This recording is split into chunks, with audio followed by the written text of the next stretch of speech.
So, ang ginagawa ko guys, ayan yung natapos ko. Dalawang symbol yan. Ayan.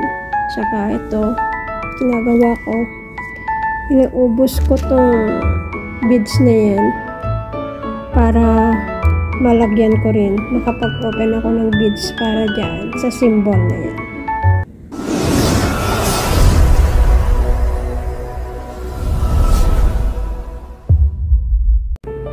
So, heto yung gagawin ko ngayon guys. Rhinestone. Heto yung beads niya. Composed of 30 colors. Ayan. Diyan ako magbe-base. Tapos, ayun yung pandikit. Ito yung pattern canvas kung saan ko ididikit ang mga beads. Ayan. So, umpisahan ko to guys. Then, ipapakita ko sa inyo kung paano ko gagawin. So, heto na guys. Ito yung beads. Number 10. So, hanapin natin yung number 10. Ito yung symbol number 10. So, dito, makikita natin yung etong symbol na to. So, eto ay number 10 na symbol. So, ang gagawin natin is ayan, dito, itutusok natin ito para may makakuha tayo ng glue. At ayan, may glue na sa dulo. So, dito yung beads. So, be sure na yung flat, kasi ayan guys, makikita yung flat na ito, flat na area ng beads, yan, flat na yan ang dapat idikit dito sa my pattern. So, ayan, umpisahan ko na. So, ayan.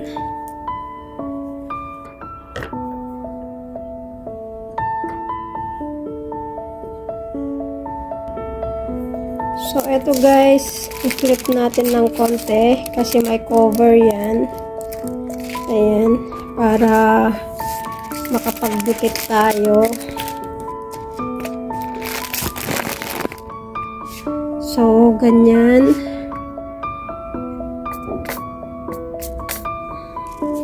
Nanginginig ang kamay ko guys kasi matagal na akong hindi gumawa. Ayan. Be sure na online din yung mga beads para maganda yung outcome niya guys. Ang aking pinagkakaabalahan during free time, diamond painting. Ang aking obra maestra. Ayan. O, diba?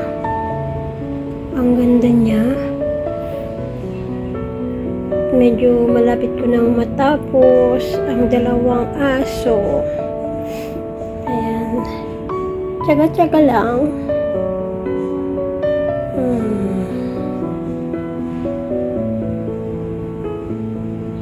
Ito ang ginagawa ko pag wala akong trabaho. Nakakawili kasi.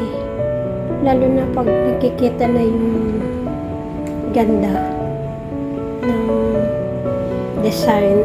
Ayan. O, diba? Ang cute ng mga aso. Lalo na siguro pag tapos ko na ito. Marami pang araw na gugugulin ko dito kasi during free time ko lang naman. So, ayan. Nakaka-inspire kahit papaano.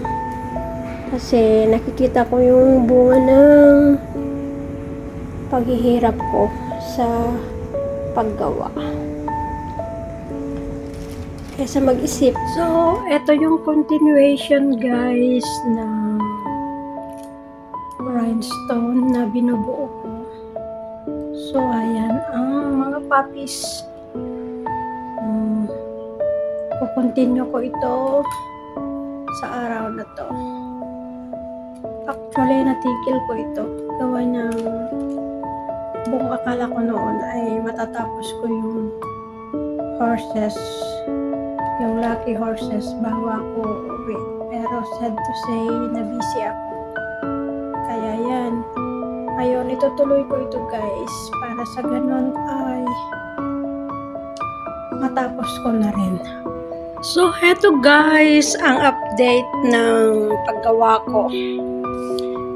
Dati, dito ako sa part ng ulo ng aso na to. Ngayon ay nandyan na ako. O, diba? Ang ganda na niya. Kita na yung face ng dali. Kita na yung face ng 4 na aso. Ay, 5 pala. 5. So, ayan. So, keep going lang. Bali, 1 week ko na yan ginagawa. Pero, saglit-saglit lang naman guys. Hindi naman ako nakafocus. Kasi marami naman akong ginagawa. Pag free time ko lang. Ayan. So, update again soon guys. Pag nakagawa ulit ako. Pag matapos ko tong area na to. Nandito na ako sa area na to, sa top. At yung nagawa ko ay nakaroll kasi mahaba. At mabigat na sa part na to, kaya nalalaglag. So, ayan, papakita ko sa inyo kung paano ko ginagawa. Nandito ako sa blue na color ng beads. Kaya ito yung nilalagay ko. So, ganito ang paggawa ko guys. Since minsan ay pangit yung outcome pag yung ito ang ginagamit ko. Yung maramihan ang kuha. Kaya para maganda yung pagkakalagay ay ginagamitan ko siya ng 1 by 1 na pag pick up. So, ganito siya. Kita ba? Kita ba ninyo guys? Nilapit ko na yung cam. So, ganito. Ito yung ginagawa ko na area. So, tsaga lang para may matapos. Ayan, malapit ko na itong matapos. Maybe Wednesday or Thursday next week matapos ko na siya kasi hindi naman continuous kasi yung paggawa ko guys. Kung may free time ako saka ko lang siya ginagawa. So ayan, dito ako sa baba. So nalapit ko ulit yung cam. Ayan, ito yung plus sign. At pag natapos ko tong color na to ay mag-start ulit ako ng another symbol. Malapit ko na itong matapos. At maumpisahan ko ulit yung sa pang stack ko dyan na rhinestone. At soon ay may pa-frame ko. Pwede itong ibenta guys sa mga gustong magkaroon ng pan-display sa bahay. Actually, tinigil ko na yung pagbebenta guys kasi mabigat. At hindi ko na rin kasi pinopost na for sale yung mga natatapos ko. Palibhasay, na-busy ako last 2 years. Kasi naging alagain si amo. lipat ko yung cam. Kasi nakukuha na yung walang ano. So, ganito guys ang paggawa ko. Malapit ko nang matapos guys. Itong part na lang na ito ang aking gagawin. At ginagawa ko sa kasalukuyan. So, para madalian, since maramihan itong magkakatabi, ganito ang ginagawa ko. Apat na beads yung nandyan. So, ganyan ang gagawin ko para madali kong matapos ito guys. So, ayan. Oh no.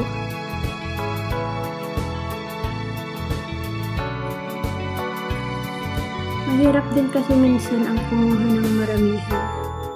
Kaya, minsan ay ginagawa kong 1 by 1. So, since may isa doon, so ganyan.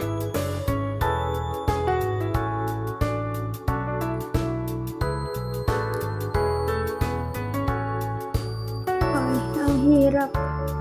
Kailangan kasi magkakadikit. Ganyan. Magkakadikit. So, ganyan. Para madali guys. Kasi kung magkakalayo, hindi mapukuha ng minsanan. So, ganyan.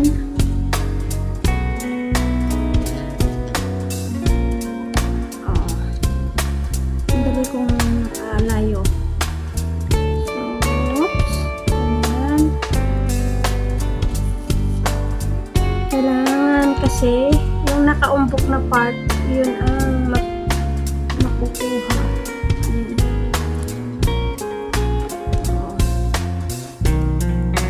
Ganito guys ang ginagawa ko para madalian yung magkakatikit na ganyan ay dapat